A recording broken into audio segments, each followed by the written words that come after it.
R K Singh पर BJP की कार्रवाई हुई है। पार्टी विरोधी गतिविधि के आरोप इन पर लगे और इस पर ये बड़ी कार्रवाई की गई। बीजेपी से निलंबित किए गए हैं आरके सिंह। आरा से बीजेपी के पूर्व सांसद आरके सिंह रहे हैं। 6 साल के लिए पार्टी से इन्हें निलंबित किया गया है और इन पर आरोप है पार्टी विरोधी गतिविधि में शामिल होने का।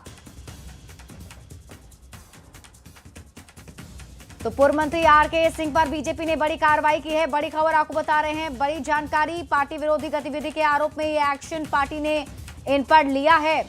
आरके सिंह बीजेपी से निलंबित किए गए हैं। 6 साल के लिए पार्टी से निलंबित किए गए। आपको बता दें कि आरा से बीजेपी के पूर्व सांसद रहे हैं आरके सिंह और पार्टी ने ये बड़ी कार्रवाई की है। 6 साल के लिए पार्टी से निलंबित आरके सिंह को कर दिया गया है। तो चुनाव संपन्न होने के ठीक बाद ये बड़ी कार्रवाई बीजेपी की तरफ से आरके सिंह के खिलाफ की गई है। आरा से बीजेपी के पूर्व सांसद रहे हैं। 6 साल के लिए पार्टी से इन्हें निलंबित किया गया है। पार्टी विरोधी गतिविधि में शामिल होने का आरोप है। विधानसभा चुनाव में एनडीए की प्रचंड जीत के बाद बिहार की राजनीति में हलचल काफी तेज हो गई है। मुख्यमंत्री आवास पर हलचल बढ़ती हुई दिखी। एनडीए नेता के सीएम आवास पहुंचने का सिलसिला जारी है और सुबह सुबह से नीतीश कुमार से मिलने के लिए उनके आवास पहुंचे संजय झा, ललन सिंह, मंत्री विजय चौधरी, श्याम रजक और चिराग पासवान। इस दौरान चिराग पासवान ने कहा कि मुख्यमंत्री नीतीश जी से मुलाकात कर उन्हें बधाई और शुभकामनाएं दी हैं। नीतीश कुमार के नेतृत्व में एनडीए ने ऐतिहासिक जीत हासिल की है। खुशी इस बात की है कि मुख्यमंत्री जी ने गठबंधन को मजबूती से जोड़कर रखने का काम किया। जो लोग एलजेपी, रामविलास और जेडीयू के बीच भ्रम फैला रहे थे, सिर्फ झूठी अफवाह और गलत नैरेटिव बनाने की कोशिश थी। अभी पहले कल तक हम लोग जो है धन्यवाद मतदाता प्रत्येक विधानसभा और जिला में जो है कार्यक्रम करेंगे, सभी मतदाताओं को धन्यवाद देंगे। उसके बाद जो है पांचों दल अपना अलग अलग जो है बैठ करके अपना नेता का चयन करेंगे और फिर एनडीए एक साथ बैठ करके और केंद्रीय नेतृत्व की उपस्थिति में जो है फिर विधायक दल के जो एनडीए के विधायक दल के नेता है उनका चयन करेगा। यही एक संवैधानिक प्रक्रिया होता है और इसके बाद जो है शपथ ग्रहण समारोह का तिथि तय किया जाएगा। मुख्यमंत्री जी से मुलाकात कर सिर्फ मुख्यमंत्री जी को बधाई देने, शुभकामनाएं देने आए।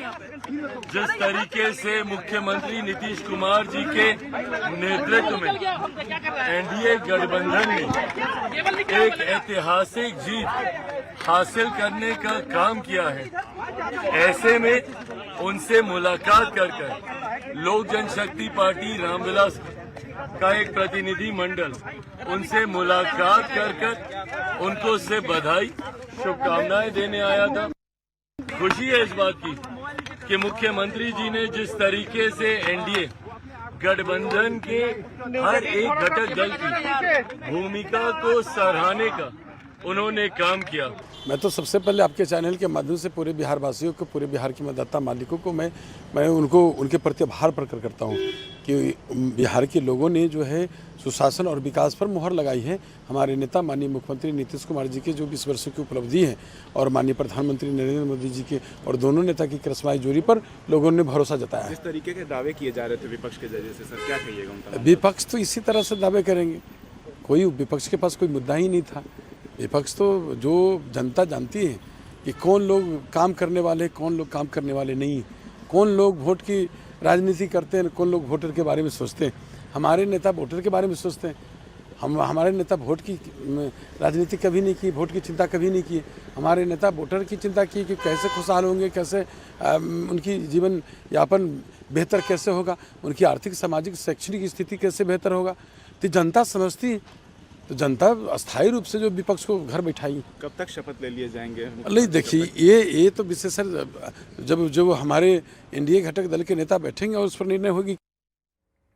बिहार चुनाव में बेहद खराब प्रदर्शन के बाद आरजेडी के राज्यसभा सांसद मनोज झा ने कहा, ये एक बड़ा चुनाव था, नतीजे महागठबंधन के पक्ष में नहीं थे। इसका तुरंत मूल्यांकन करना कहीं से भी ठीक नहीं है। जो पहले बिहार में ज्वलंत मुद्दे थे वो आज भी रहेंगे।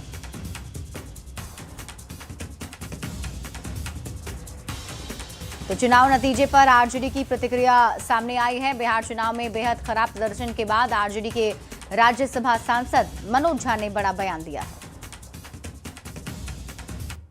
समझता हूं त्वरित टिप्पणी, त्वरित मूल्यांकन नहीं करना चाहिए। एक बड़ा चुनाव था, अब इस चुनाव में क्या हुआ, कहां हुआ, इसके लिए अगर हम 6 घंटे के अंदर, 10 घंटे के अंदर मूल्यांकन करेंगे तो वो उचित नहीं होगा, ना तो बिहार के इलेक्टर के लिए, ना पॉलिटिकल पार्टीज के लिए। मेरा मानना है कि बिहार की जनता ने, बिहार की हमारी आवाम ने, और मैं दोहरा रहा हूं, तेजस्वी जी यही हैं, मुद्दे यही हैं। हम क्या ये बिसरा दें कि बिहार को नौकरी नहीं चाहिए, बिहारी युवा को रोजगार नहीं चाहिए, बिहार की मां बहनों को सामाजिक सुरक्षा नहीं चाहिए, बिहार को पलायन से मुक्ति नहीं चाहिए।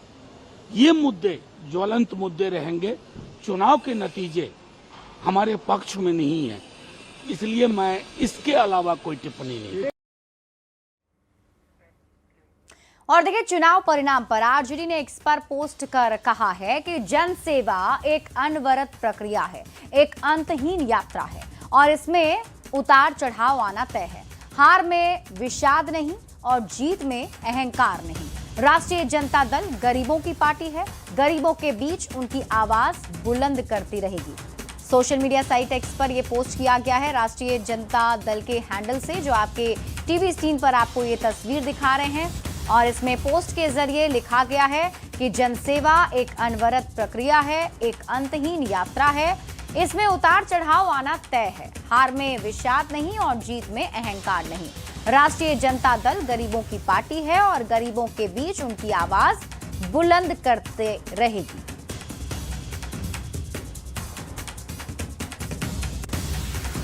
वहीं नतीजे आने के बाद से जनसुराज के संरक्षक और रणनीतिकार प्रशांत किशोर चुनावी मैदान में पूरी तरह से पस्त हो चुके हैं। भारी नुकसान हुआ है और ऐसे में प्रशांत किशोर की रणनीति, राजनीतिक भविष्य को लेकर भी सवाल उठने लगे हैं। सवाल ये कि भारी हार के बाद प्रशांत किशोर की क्या है रणनीति? क्या पीके अब राजनीति से किनारा करने वाले हैं? बिहार में जनसुराज का प्रोजेक्ट अब किस दिशा में जाएगा? पीके की अगली चाल क्या होगी? ये कुछ बड़े सवाल हैं। तो क्या पीके अब राजनीति से किनारा करने वाले हैं? बिहार में जनसुराज का प्रोजेक्ट अब किस दिशा में जाने वाला है? और प्रशांत किशोर क्या अब बिहार छोड़ देंगे? तो इन सवालों के बीच जनसुराज के राष्ट्रीय अध्यक्ष उदय सिंह ने कहा, हम चुनाव परिणाम देख रहे हैं और ये हमारे लिए एक सबक है कि हम अपने मतदाताओं को इतना आश्वस्त नहीं कर पाए कि वे हमें एक विकल्प के रूप में देखें। हम निराश नहीं हैं, हम इसी दृढ़ संकल्प के साथ काम करते रहेंगे। ना हम जेडीयू के कहने पर राजनीति में आए थे और ना ही उनके कहने पर हम राजनीति छोड़ेंगे। जब तक बिहार को नहीं बदलेंगे, हम ऐसे ही चलते रहेंगे। जनसुराज ने एनडीए को प्रचंड बहुमत पाने के लिए बधाई भी दी है। चुनाव परिणाम को हम देख रहे हैं कि हम लोगों के लिए सीख है कि हम लोगों ने अपने मतदाताओं को उतना भरोसा नहीं दिला पाए कि वो हमको विकल्प के रूप में देखे, और जब अंत में वो डर गया कि आरजेडी की व्यवस्था न बन जाए तो वो एनडीए की तरफ शिफ्ट हो गया। लेकिन हम कहीं से भी हताश नहीं हुए हैं, हमें मालूम है क्या करना है और उसी मुस्तैदी के साथ, उसी संकल्प के साथ हम लोग अपने काम में लगे रहेंगे और आने वाले दिन में जो बिहार बदलाव की बात हमने की है उसको पूरा करेंगे। बिहार विधानसभा चुनाव के रिजल्ट आने के बाद से तेजस्वी के नेतृत्व को लेकर कई सवाल उठने लगे हैं। क्योंकि आरजेडी को भारी नुकसान हुआ है, तो ऐसे में सवाल ये कि क्या आरजेडी करारी शिकस्त के बाद भी तेजस्वी पर भरोसा बनाए रखेगा? क्या तेजस्वी अभी भी विपक्ष का चेहरा बनकर रहेंगे? क्या रिजल्ट के बाद पार्टी में असंतोष खुलकर सामने आएगा? क्या तेजस्वी यादव के नेतृत्व पर पार्टी के लोग खुले तौर पर सवाल उठाएंगे?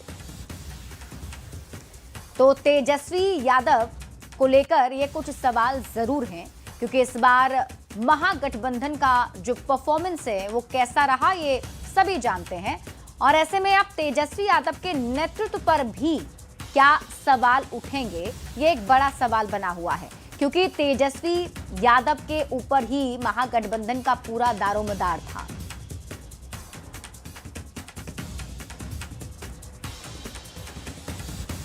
वहीं आरजेडी नेता मृत्युंजय तिवारी ने एनडीए की जीत पर बड़ा बयान दिया है। उन्होंने कहा कि बिहार में एनडीए की जीत चौंकाने वाली है, जिसकी उम्मीद ना एग्जिट पोल ने की थी, ना ही किसी ने सोचा था। उन्होंने कहा कि पार्टी नेतृत्व इसकी पूरी समीक्षा करेगा और ये जानने की कोशिश भी होगी कि ऐसे अप्रत्याशित नतीजे क्यों आए।